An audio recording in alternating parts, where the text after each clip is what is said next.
من الشيطان الرجيم. بسم الله الرحمن الرحيم. الحمد لله الذي هدانا لهذا وما كنا لنهتدي لولا أن هدانا الله. لقد جاءت رسل ربنا بالحق، ثم الصلاة والسلام على صاحب التاج والمعراج والبراق والعلم الذي اسمه مقدس مطهر منور في البيت والحرم، الذي اسمه منقوش مكتوب مرفوع في اللوح والقلم، الذي معراج سفره والبراق مركبه وسدرة المنتهى مقامه وقاب قوسين منزله، والمنزل مقصوده المقصود مطلوبه والمطلوب موجوده. ثم الصلاة والسلام على آله الطيبين الطاهرين المعصومين المنتجبين المنتخبين. أما بعد، بسم الله الرحمن الرحيم. ومن آياته خلق السماوات والأرض واختلاف ألسنتكم وألوانكم إن في ذلك لآيات للعالمين. صلوات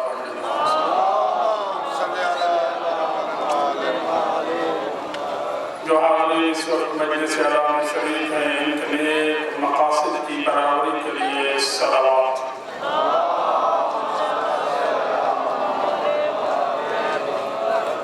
حاضرین پر رحمات برکات کے نزول کے لیے صلوات.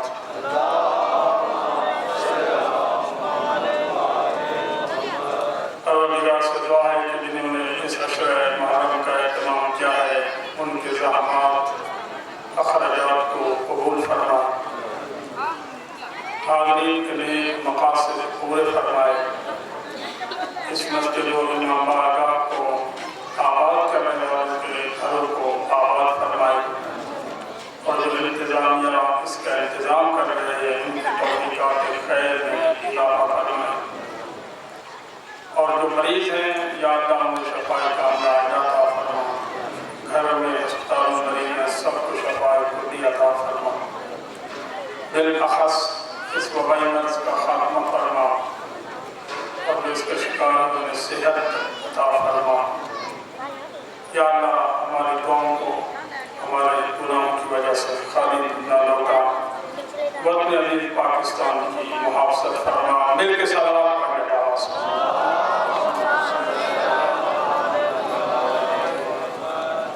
محترم سورہ روم آیت نمبر 22 کی میں نے تلاوت کرنے کا شرف حاصل کیا ہے، اور میں روزانہ یہ تلاوت کروں گا تاکہ کم از کم یہ آیت آپ کو یاد بھی رہے عشر محرم کے بعد، اور اس کا ترجمہ بھی آپ کو یاد ہو جائے. اللہ فرمانا ومن آیاتہ خلق السماوات والارض، میری نشانیوں میں سے زمین و آسمان کی خلقت میری نشانی ہے. تمہارے زبانوں کا مختلف ہونا میری نشانی ہے. تمہارے رنگوں کا مختلف ہونا بھی میری نشانیوں میں سے ایک نشانی ہے. ہر کوئی میری نشانی سمجھ نہیں سکتا، سمجھے گا فقط وہی جس کے پاس علم ہوگا. جس کے پاس علم ہوگا وہ میری نشانی کو سمجھ کر میری معرفت حاصل کرے گا. اور جب اللہ کی معرفت حاصل ہو جائے، مولا کائنات ارشاد فرماتے ہیں کہ اولاد آپ کی دو قسم کی ہے. توجہ جاؤں، اولاد آپ کی دو قسم کی ہے. یا تو وہ دشمن خدا ہے یا وہ دوست خدا ہے. اگر دشمن خدا ہے تو تمہیں اس کے لیے اتنا پریشان ہونے کی ضرورت نہیں ہے، اور اگر دوست خدا ہے تو پھر بھی تمہیں پریشان ہونے کی ضرورت نہیں ہے. اللہ کبھی اپنے دوست کو اکیلا نہیں چھوڑتا، وہ اپنے دوستوں کا خیال رکھتا ہے. مل کے سلام پڑھنے کا واسطہ.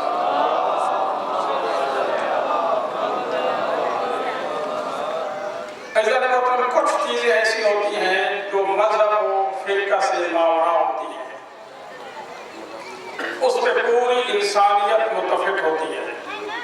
پوری انسانیت میں درمیان کوئی بھی اختلاف نہیں ہوتا.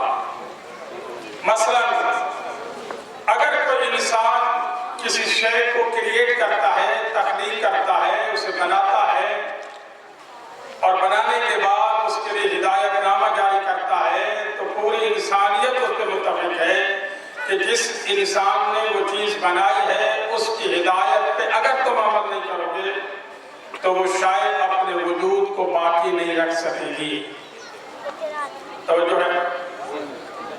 مثلا ایک انسان کار بناتا ہے اور ساتھ وہ کتاب کا دیتا ہے کہ اتنے کلومیٹرز پر اس کا آئل چینج کرنا ہے، پانی کو چیک کرنا ہے، اس کی یہ چیزیں چیک کرنی ہے.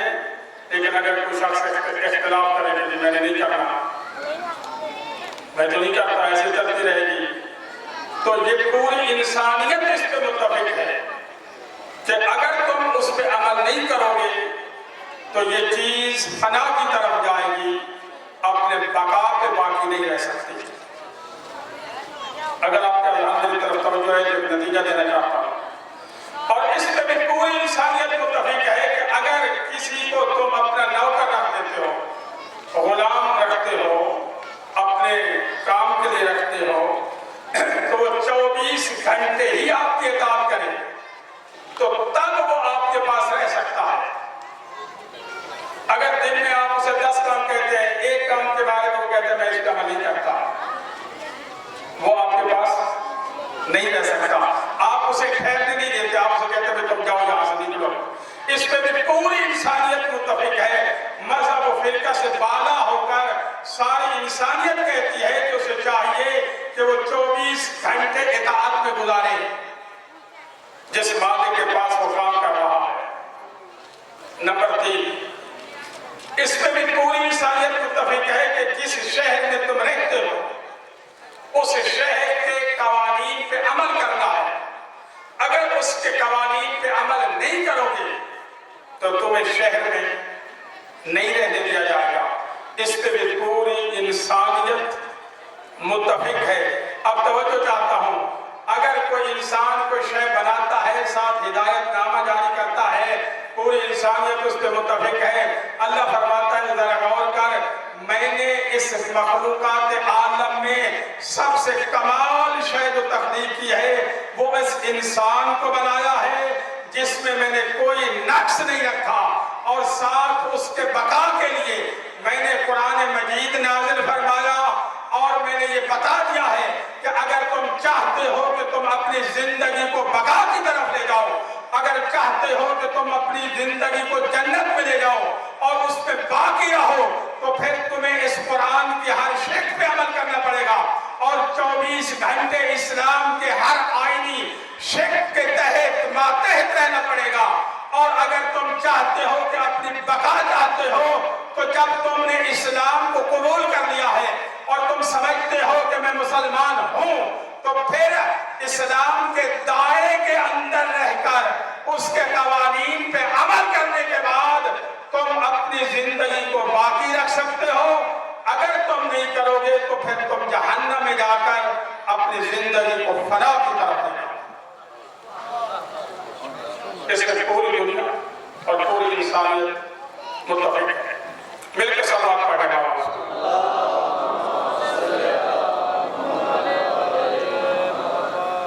میں عرض کر رہا تھا کہ قرآن مجید ہمیں ہر چیز کے بارے میں ہدایت فرماتا ہے اور ہر چیز کے بارے میں حتیٰ کہ چھوٹے سے چھوٹے معاملے میں بھی قرآن مجید بات کرتا ہے. اچھا، ہر انسان مسلمان اپنے آپ کو مومن خیال کرتا ہے اور اس میں بھی کوئی شک نہیں کہ مومنین کی صفات ہر شخص کے اندر، سب کے اندر موجود ہے. لیکن ذرا قرآن سے پوچھیں. اللہ فرماتا ہے مجھ سے بھی تو پوچھو کہ میرے نزدیک مومن کون ہوتے ہیں.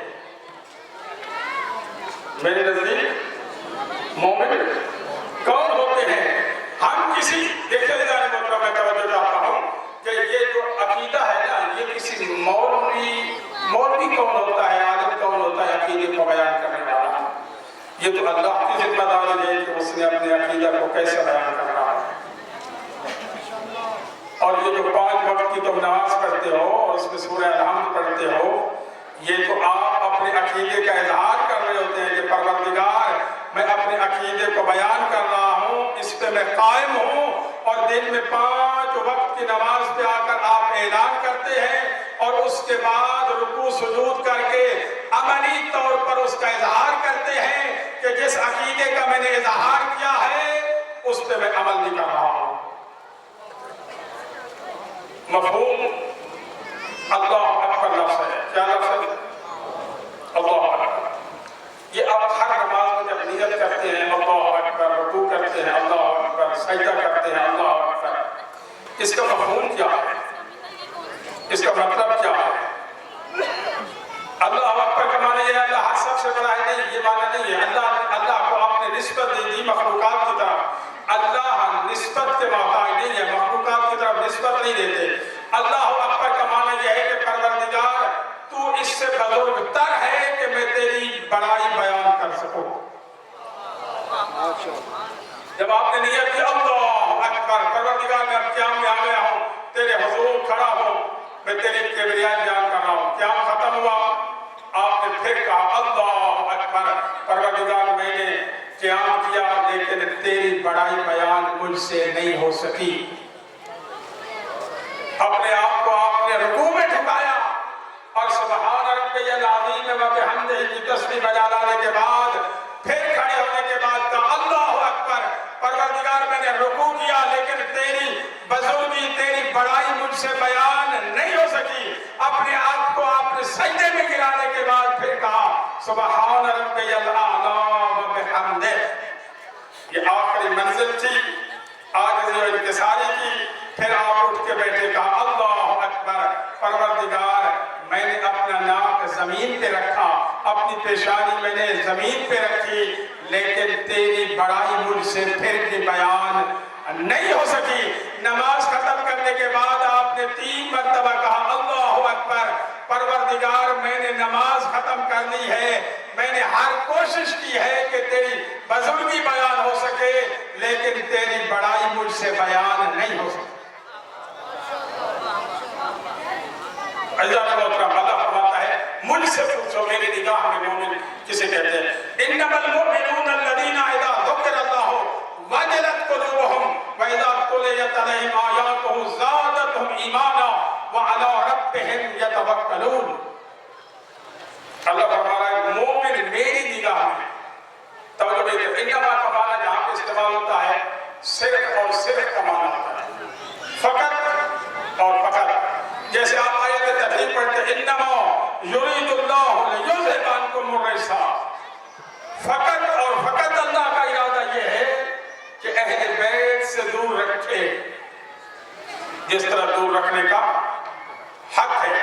اللہ فرماتا ہے میری نگاہ میں صرف اور صرف مومن وہ ہیں جب ان پر آیات الہی، ذکر الہی ہو، اللہ کا ذکر ہو، وجلت قلوبہم، ان کا دل خوف کھانے لگے، ان کا دل خوف کھانے لگتا ہے۔ مثال کے طور پر آپ اگر کوئی نوکری پیشے ہیں اور جاب کر رہے ہیں، جب ان کے باس کا بلاوا آ جائے، بھلے کسی شے کے لیے بلائے، تو اس کا دل گھبراتا ہے، کیوں؟ اسے پتا ہے کہ وہ صاحب طاقت ہے جس کے پاس مجھے بلاوا آیا ہے۔ اللہ فرماتا ہے مومن کی نشانی یہ ہے کہ جب میرا ذکر ہو تو اس کا دل وجلت قلوبہم، اس کا دل خوف کھانے لگتا ہے۔ وَإِذَا تُلِيَتْ عَلَيْهِمْ آیَاتُهُ، جب ان پر آیات الہی کی تلاوت ہو، زادتہم ایمانا، اس کے ایمان میں اضافہ ہو جاتا ہے۔ وَعَلَىٰ رَبِّهِمْ يَتَوَكَّلُونَ، وہ کسی پہ بھروسہ نہیں کرتا، صرف اپنے رب پہ بھروسہ کرتا ہے۔ اللہ فرما رہا ہے الذین یقیمون الصلاۃ، مومن وہ ہیں جو نماز کو قائم کرتے ہیں، وَمِمَّا رَزَقْنَاهُمْ يُنْفِقُونَ، جو کچھ ہم نے عطا کیا ہے اس میں سے رزق خرچ کرتے ہیں، اللہ کی راہ میں خرچ کرتے ہیں۔ اللہ اب نتیجہ دے رہا ہے، اللہ فرما رہا ہے اولئک ھم المؤمنون حقا، میری نگاہ میں اللہ فرماتا ہے سچے مومن فقط یہی ہے، لہم درجات عند ربہم، اللہ کے پاس انہی کے لیے درجات ہیں، وہ مغفرت ہے، ورزق کریم، ہم ایسے لوگوں کو دنیا میں بھی پاکیزہ رزق عطا کرتے ہیں، آخرت میں بھی پاکیزہ رزق عطا کرتے ہیں۔ وَعَلَىٰ رَبِّهِمْ، 5 نشانیں اللہ نے بتائی۔ رزق کریم، اللہ کیا ہے؟ کریم ہے۔ تو جو کہوں گا اللہ کریم ہے۔ کریم کسے کہتے ہیں؟ کریم کہتے ہیں وَإِذَا مَرُّوا بِاللَّغْوِ مَرُّوا كِرَامًا۔ اللہ فرماتا ہے مومنین کی نشانی یہ ہے کہ جب وہ لاکھ باتوں سے گزرتے ہیں تو کریمانہ انداز میں گزر جاتے ہیں۔ کریمانہ انداز کیا مطلب؟ دیکھ رہے ہوتے ہیں لیکن ایسا محسوس کراتے ہیں کہ ہم نے نہیں دیکھا۔ اللہ فرماتا ہے میں نے میاں بیوی کو ایک دوسرے کے لیے کریم بنایا ہے۔ ایک دوسرے کو عیب کو دیکھ رہے ہوتے ہیں لیکن ایسا محسوس کراتے ہیں کہ ہم نے نہیں دیکھا۔ اللہ بھی کریم رب ہے۔ اللہ فرماتا ہے میں تمہارے ہر گناہ کو دیکھتا ہوں لیکن ایسے محسوس کراتا ہوں کہ میں نے نہیں دیکھا۔ میں نے نہیں دیکھا۔ وَعَلَىٰ رَبِّهِمْ يَتَوَكَّلُونَ، وہ اپنے رب پہ بھروسہ کرتے ہیں۔ حضرت محترم پوری توجہ میری طرف، وہ اپنے رب پہ بھروسہ رکھتے ہیں۔ مولا کائنات سے کسی نے پوچھا یا علی آپ کا کبھی بہادر سے بھی مقابلہ ہوا ہے؟ توجہ ہے؟ یا علی آپ کا کبھی بہادر سے مقابلہ ہوا ہے؟ علی فرماتے تم کیسی بات کرتے ہو، میں آج تک کسی بزدل سے لڑائی نہیں، میں آج تک کسی بزدل سے لڑائی نہیں ہو جانے محترم۔ مولا فرماتے ہیں اگر کوئی میرا مخلص بنے تو مالک اشتر جیسا بنے، مالک اشتر جیسا بنے۔ عزیزان محترم جب مالک اشتر اس دنیا سے گئے ہیں 10 دن تک مولا نے گریہ کیا، 10 دن تک۔ اور مالک اشتر کیسے ہیں؟ مولا ان کی تعریف میں کہتے ہیں جب دیکھیں ایک بہادر ہو ہر کوئی تعریف کرے لیکن جس کی بہادری کی علی تعریف کرے کیا منزل ہوگی۔ مولا فرماتے ہیں اگر بہادری کے پہاڑ اللہ پیدا کرتا تو مالک اشتر ان پہاڑوں میں سب سے بڑا پہاڑ، اور اگر اللہ بہادری کے پہاڑ پیدا کرتا تو مالک اشتر ان پہاڑوں میں سب سے بڑے پہاڑ ہوتے۔ لیکن امیر شام کے دربار میں مولا کا قاصد کھڑا ہوا تھا تو امیر شام اب مذاکرات ہو رہے ہیں، ابھی جنگ صفین ہوئی نہیں ہے، تو انہوں نے کہا کہ اس نے کہا کہ جا کر علی کو بتا دینا کہ میرے پاس اتنی فوج ہے، اتنی تعداد ہے جس طرح گندم کا ڈھیر ہوا کرتا ہے، تو سنبھل کے آنا۔ تو مولا کے قاصد نے پھر بدیع جواب دیا، مالک اشتر کی طرف اشارہ کرتے ہوئے کہنے لگا تو پریشان نہ ہو، اگر تیرے پاس گندم کا ڈھیر کی صورت میں فوج ہے تو علی کے پاس بھی ایک ایسا مرغ ہے جو تیرے دانوں کو چگ لے گا، جو تیرے دانوں کو چگ لے گا، اسے مالک اشتر ہے۔ اگر مطلب کل میں نے یہاں پہ چھوڑا تھا کہ اللہ فرماتا ہے کہ میرے رسول کا ادب کرو، تو جو ہے اگر کل میری نبی صاحب کو کہ میرے رسول سے آگے کبھی بھی بڑھنے کی کوشش مت کرو، چاہے وہ عبادت میں ہی کیوں نہ ہو، آپ میرے رسول سے نہیں بڑھ سکتے، اپنی عبادت کو پیچھے رکھو، جب تک میرے نبی اجازت نہ دیں اس وقت تک آگے بڑھنے کی کوشش مت کرو۔ یہ نبی کا ادب ہے۔ اللہ فرماتا ہے کہ میرے علی کا بھی ادب کرو، علی کے ادب کا بھی خود رسول نے بتا کے گئے ہیں کہ کیسے کرنا ہے۔ توجہ ہے، حضور 2 مقامات پہ فیڈ بیک لیا ہے اپنی امت سے، 2 مقامات پہ جب 40 سال کے بعد اعلان رسالت کر رہے تھے اس وقت فیڈ بیک لیا ہے امت سے، پہاڑ پہ بلایا، پہاڑی کہا کہ آ جاؤ، اعلان رسالت کر رہے تھے، کہنے لگے کہ دیکھو میں نے تمہارے اندر 40 سال کا عرصہ گزارا ہے، تمہاری میرے بارے میں رائے کیا ہے،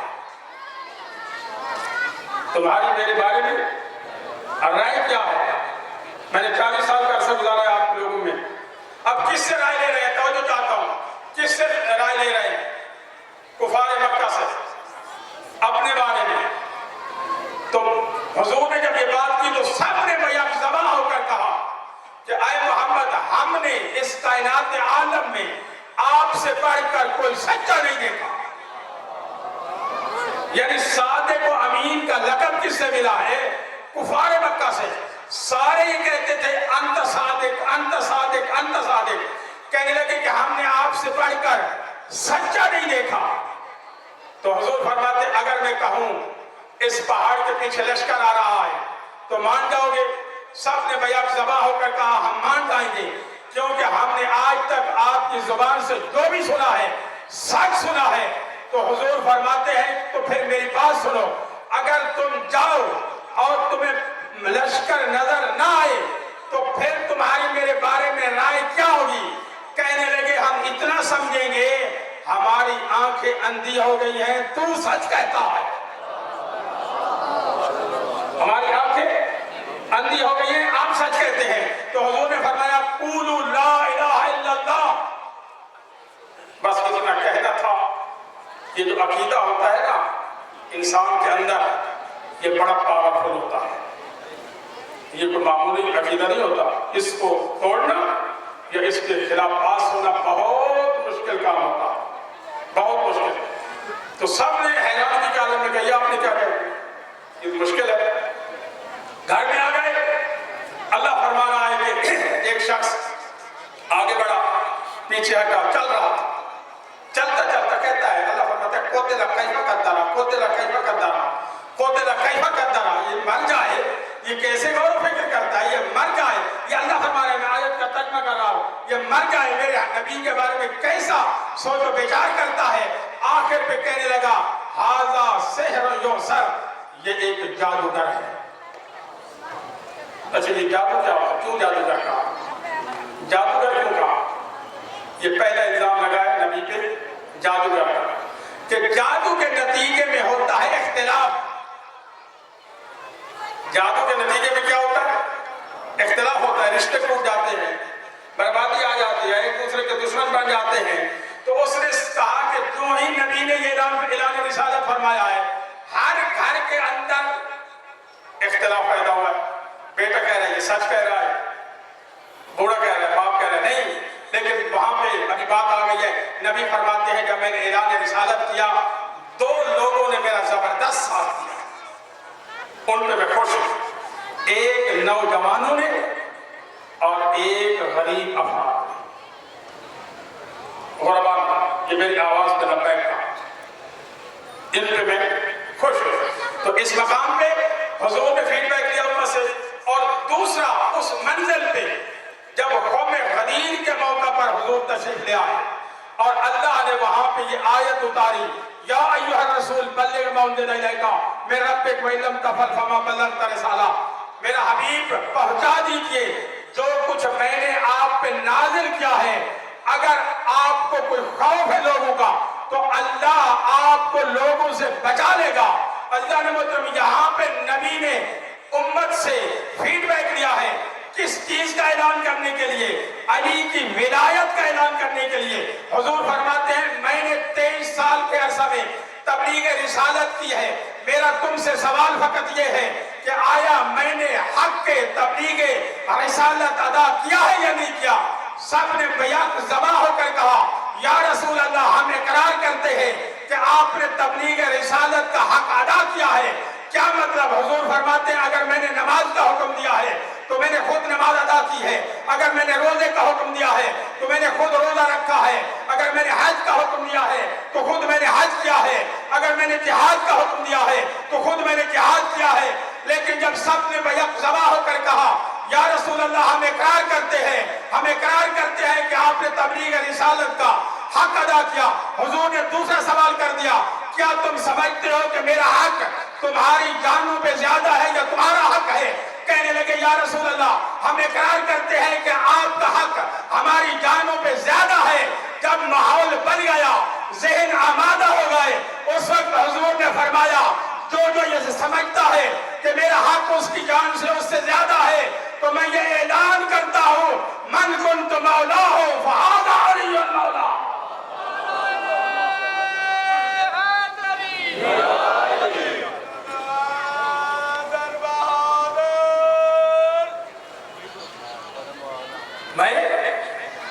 اعلان کرتا ہوں من کنت مولا ہو فہذا علی المولا. یہ دو مقامات پہ اللہ نے مطلب تو رسول نے علی کا ادب کا طریقہ بتا گئے ہیں کہ جو جو مجھے اللہ کا رسول سمجھتا ہے اس کو چاہیے کہ جس طرح میری عزت کرتا ہے، جس طرح میرے بارے میں سمجھتا ہے، اسی طرح علی کے بارے میں بھی اسی طرح ادب کرے. کیا مطلب؟ علی سے آگے بڑھنے کی کوشش مت کرے، علی کے سامنے آواز کو اونچا نہ کرے، اور ایک اللہ فرما رہا ہے کہ اپنے والدین کا بھی ادب کرنا سیکھو.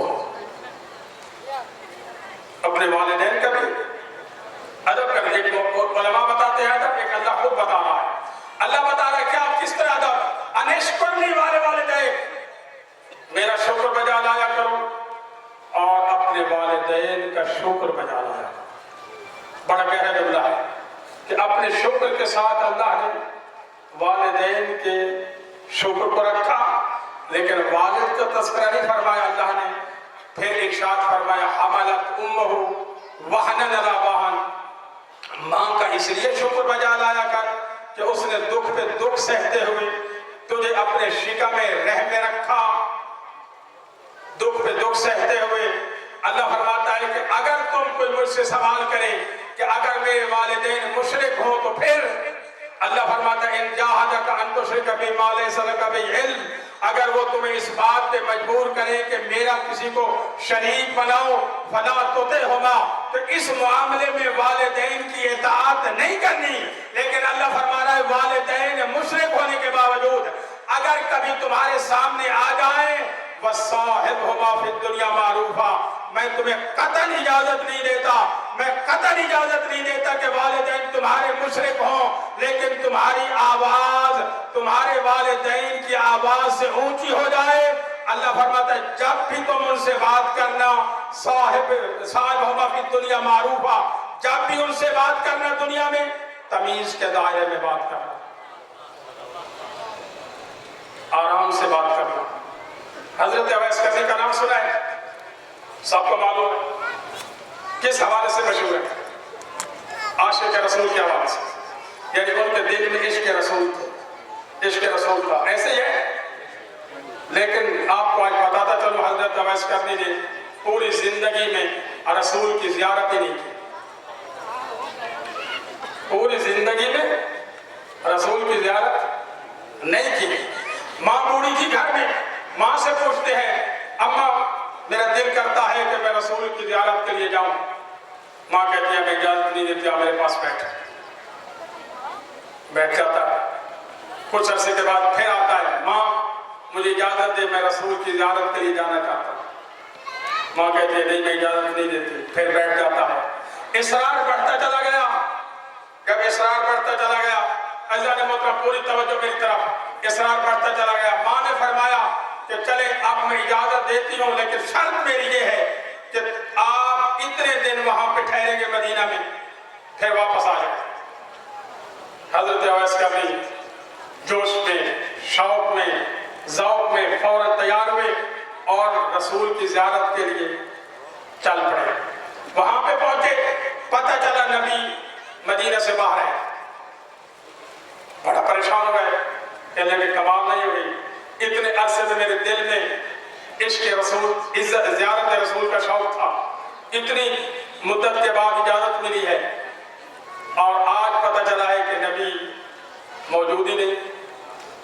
پریشانی کے عالم میں کیا کریں؟ اور وہ جو دن تھے وعدہ کر کے آئے تھے ماں سے، وہ پورے ہو رہے تھے. کبھی آگے چلتے ہیں، کبھی پیچھے چلتے ہیں. کہنے لگا کیا کریں؟ اتنے عرصے کے بعد موقع ملا ہے، اب حضور نے کب آنا ہے؟ وہ ان دنوں کے بعد تھا جو ماں سے وعدہ کر کے آئے تھے. پھر چلتے چلتے ایک نتیجے پہ پہنچتے ہیں.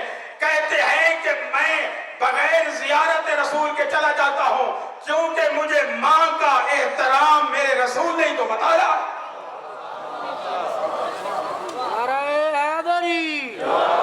میرے رسول نے ہی تو مجھے ماں کا احترام کرنا بتایا ہے. ہمارے ہاں تو پہلے اس طرح نہیں تھا. پھر واپس چلے. عزیزان محترم نبی واپس مدینہ میں پہنچے، ابھی مدینہ سے دور تھے. کہنے لگے یا علی میرے قریب آؤ. علی قریب ہے. جی رسول اللہ. کہنے لگے یا علی ذرا معلوم کرو مجھے مدینہ کی گلیوں میں ایک مومن کی خوشبو محسوس ہو رہی ہے. اللہ مجھے مومن کی خوشبو محسوس ہو رہی ہے. عزیزان محترم آپ نے جملہ سن لیا, میں بار بار کہتا ہوں اس کی گہرائی میں جاؤ. رحمت للعالمین, سید الرسول, سید الانبیاء, وجہ تحریک کائنات, اتنی خوشبو تو تھی جو تمام خوشبوؤں پہ غالب آ کے حضور کو محسوس ہو رہی تھی. علی عرض کرتے یا رسول اللہ, حضرت اویس کرنی آئے تھے, آپ کی زیارت کے بغیر چلے گئے ہیں. اور رسول فرماتے اچھا علی, میرے دنیا سے رخصت ہونے کے بعد جب آپ خلافت سنبھالیں گے اور آپ کی بیعت ہوگی, اتنے 100 بندے, اتنے 1000 افراد آپ کی بیعت کریں گے اور آخری بیعت کرنے والے اویس کرنی ہوں گے. یعنی جب آپ کی بیعت کرنے کے لیے آئیں تو بیعت بعد میں لینا, اس کو سینے سے لگا کر کہنا کہ اے اویس کرنی تجھے رسول سلام کہتے ہیں.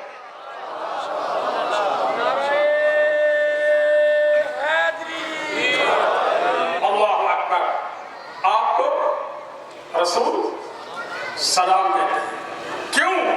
عمل میں جو خلوص تھا وہ اس معیار پہ تھا کہ جہاں پہ نبی خود سلام بھیجتے ہیں. عزیزان محترم, اور وقت آیا, علی کی بیعت ہونا شروع ہوئی. یہ جو رسول نے پیشین گوئی کی تھی سب نے یہ حدیث سننی تھی اور سب متوجہ تھے کہ کاؤنٹنگ شروع ہو گئی, کہ 1 2 گننا شروع ہو گئے. ایک فرد بچ گیا اور سورج بھی ڈوبنا چاہ رہا تھا. سورج غروب ہو رہا تھا, سب سورج کی طرف دیکھتے, ادھر علی کی طرف دیکھتے, علی کی طرف دیکھتے. علی اطمینان قلب کے ساتھ بیٹھے ہوئے, کہنے لگے کہ سورج غروب ہو جائے گا اور جو تعداد رسول بتا کے گئے ہیں وہ پوری نہیں ہوگی. ایسے ہوگی یا نہیں ہوگی؟ ذہن میں شش و پنج میں مبتلا تھے. علی اس انتظار میں تھے کہ کب اویس کرنی آئے, لیکن اتنے اطمینان قلب کے ساتھ بیٹھے ہوئے تھے. علی کو یقین تھا کہ میرے رسول جب یہ فرما کے گئے ہیں اگر سورج کو واپس پلٹنا پڑا تو سورج پلٹے گا, میرے رسول کی بات پوری ہو کے رہے گی. اتنی دیر میں دیکھا کہ ایک بزرگ کمر جھکائے تیز تیز چلتا ہوا آ رہا ہے. عزیزان محترم پوری توجہ, ابھی علی اپنی مسند پہ بیٹھ کے بیعت لے رہے تھے, لیکن جب اویس کرنی کی منزل آئی علی نے اپنی مسند چھوڑی, آگے بڑھ کر استقبال کیا, سینے سے لگایا. اویس میری بیعت بعد میں کرنا, میرے پاس ایک تیرے لیے پیغام ہے. یا علی کیا پیغام ہے؟ علی فرماتے ہیں رسول آپ کو سلام کہہ رہے ہیں.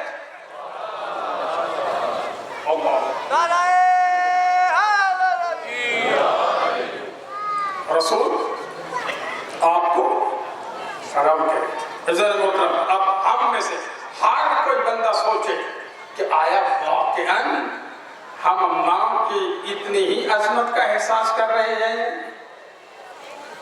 کہ یا نہیں؟ اللہ فرماتا ہے کہ میرے حسین کا بھی ادب کرنا سیکھو. مولا حسین کا بھی ادب کرنا سیکھو. مولا حسین کا ادب کیا ہے؟ مسجد نبوی ہے, حضور خطبہ جمعہ ارشاد فرما رہے ہیں, ساری مسجد نبوی بھری پڑی ہے. بچپنے کے عالم میں مولا مسجد نبوی میں داخل ہوتے ہیں. جو ہی مسجد نبوی میں داخل ہوئے زمین پہ گرے, سب نے آگے بڑھ کر اٹھانے کی کوشش کی. رسول نے اپنا منبر چھوڑا, نیچے اٹھے, آگے بڑھے, آ کر حسین کو گود میں اٹھایا, سینے سے لگایا, آ کر واپس ابھی منبر پہ کھڑے ہو کے خطبہ دے رہے تھے. توجہ میری طرف ہے, ابھی منبر پہ کھڑے ہو کے خطبہ دے رہے تھے, بیٹھ گئے. اگر آپ جمعہ پڑھنے کے عادی ہیں اور جمعے کے اندر جب مولانا صاحب خطبہ ختم کر کے پھر بیٹھتے ہیں تو یہ رسول کی سنت ہے. یہ اس وقت شروع ہوئی تھی جب رسول نے حسین کو گود میں اٹھایا تھا اور پھر ممبر پہ بیٹھے تھے اور پھر کچھ دیر کے بعد کھڑے ہو کر حسین کا تعارف کرانا شروع کیا کہ اے لوگوں میرے حسین کو پہچانو، میرے حسین کو پہچانو. جہاں سے خطبہ منقطع ہوا تھا وہاں سے رسول نے خطبہ شروع نہیں کیا مگر یہ کہ حسین کا تعارف کرانا شروع ہو گئے. حضور فرماتے ہیں میرے حسین کا ادب کرنا سیکھو، اور پھر حضور سجدہ کے اندر سجدہ میں پشت رسالت پہ حسین سوار ہو جاتے ہیں. اللہ 72 مرتبہ رسول نے تسبیح بجا لائی. 72 مرتبہ کوئی معمولی بات نہیں ہے. کوئی عام مولوی نماز نہیں پڑھا رہا تھا، مجتہد نماز نہیں پڑھا رہا تھا، کوئی عام نبی بھی نماز نہیں پڑھا رہے تھے. اللہ اکبر، رحمت للعالمین نماز پڑھا رہے ہیں اور حسین پشت رسالت پہ سوار ہو گئے. اللہ فرماتا ہے یا رسول اللہ نماز کو طول دے، سجدے کو طول دے.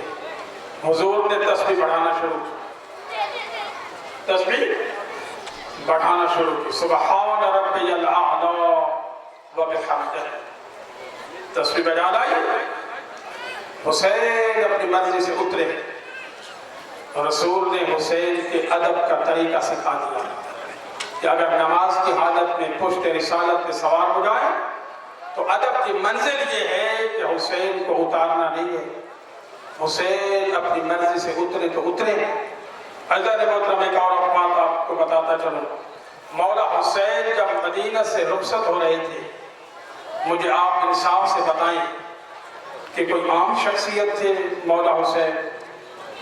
ہر مسلمان جانتے تھے کہ کوئی عام ہستی نہیں ہے. پشت رسالت پہ سوار دیکھا، مہر نبوت پہ سوار دیکھا، بازاروں کے اندر حضور کے مہر نبوت پہ سوار حسین. جب کسی نے کہا یا رسول اللہ کتنی اچھی سواری ہے حسین کے لیے، رسول فرماتے ہیں یوں نہ کہا کرو کتنی اچھی سواری ہے بلکہ یوں کہو کہ سوار کتنا اچھا ہے. حضور حسین کا تعارف کراتے ایک منزل ایسی پہنچی جب حسین نے دیکھا کہ حرام کو حلال کیا جا رہا ہے، حلال کو حرام کیا جا رہا ہے، میرے نانا کے دین کے لیے خطرہ پیدا ہوتا جا رہا ہے.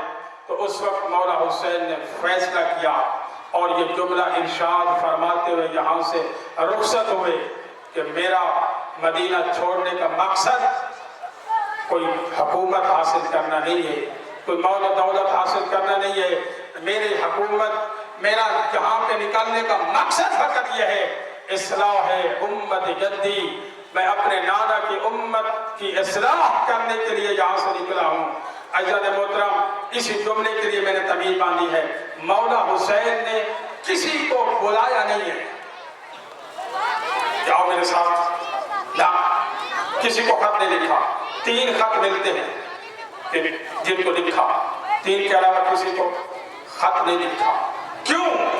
اس لیے کہ جس ہستی کے لیے آج ہم یہاں پہ بیٹھے ہیں مولا حسین کا میرٹ اتنا ہائی ہے، اتنا بلند ہے کہ ہر ایک کو حسینی قافلہ کے اندر آنے کی اجازت نہیں تھی. چلے مکہ میں پہنچے، مکہ سے احرام کھولے، عمرے میں بدلا، اور جب چلے نا راستے میں حضرت حر نے روکا.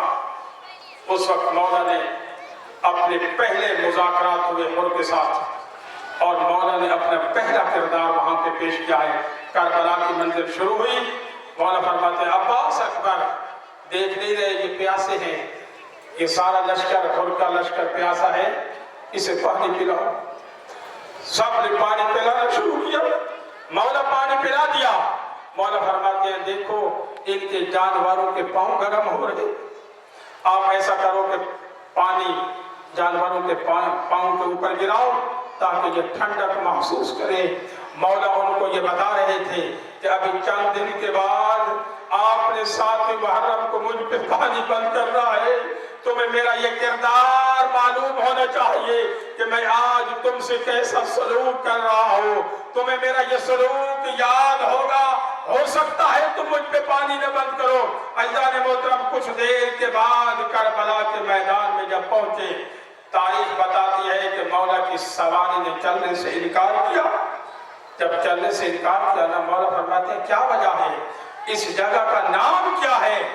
کسی نے کچھ بتایا، کسی نے نینوا بتایا، کسی نے کچھ، لیکن ایک لفظ، ایک نام جب مولا کے کانوں تک پہنچا، کہنے لگے مولا اس زمین کو کرب و بلا کہتے ہیں۔ یہ سننا تھا کہ ایک مرتبہ مولا نے آواز دی، عباس انا للہ و انا الیہ راجعون، یہاں پہ خیمے نصب کر دو، یہیں پہ ہم نے شہید ہونا ہے، یہیں پہ ہمارے لاشیں پڑے ہوں گے۔ عزاداران حسین، مولا حسین نے پھر عباس کو کہا یہ زمین معلوم کرو کس کی ہے، بنی اسد کے مردوں کو بلاؤ۔ بنی اسد کے مردوں کو بلایا گیا۔ مولا فرماتے ہیں سب سے پہلی بات یہ ہے کہ میں نے یہ زمین خریدنی ہے۔ مولا نے زمین خریدی اور دوسرا جملہ ارشاد فرمایا، او بنی اسد کے مردوں، روز عاشور آپ ہم تک نہیں پہنچ سکیں گے، مجھے علم ہے جب ہمارے لاشیں پڑے ہو، میں آپ سے فقط اتنی خواہش کرتا ہوں کہ آ کر کربلا کے میدان میں ہمارے لاشوں کو دفن کر دینا۔ وہ عزاداران حسین جب مر چلے گئے، آواز دی عباس اب بنی اسد کی خواتین کو بلاؤ۔ بنی اسد کی خواتین کو بلایا گیا۔ مولا نے ان سے خطاب کرتے ہوئے ارشاد فرمایا، مجھے علم ہے کہ اگر تمہارے مردوں کی کوئی مجبوری بن جائے اور وہ نہ آ سکے تو میں آپ سے خواہش کرتا ہوں کہ تم نہر فرات کے کنارے آ جانا اور پانی بھرنے کے بہانے آ جانا، ہمارے لاشوں کو دفن کر دینا۔ اور مظلومیت سے بھرا ہوا جملہ مولا فرماتے ہیں، اے عباس اب بنی اسد کے چھوٹے بچوں کو بلاؤ۔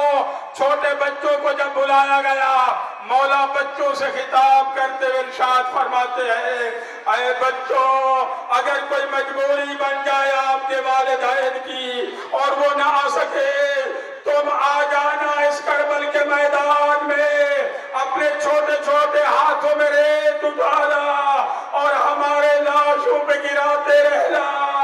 اللہ اکبر، اس نتیجے میں ہمارے لاشیں دفن ہو۔ اللہ